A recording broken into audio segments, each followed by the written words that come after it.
We are looking at how to pronounce the name of this animal. We'll be looking at how to say more confusing animal names as well. Stay tuned.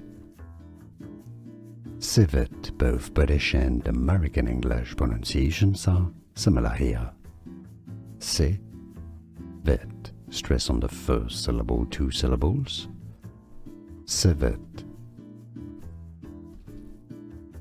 We are looking at how to pronounce the name of this animal. We'll be looking at how to say more confusing animal names as well. Stay tuned. Civet, both British and American English pronunciations are similar here. Civet, stress on the first syllable, 2 syllables.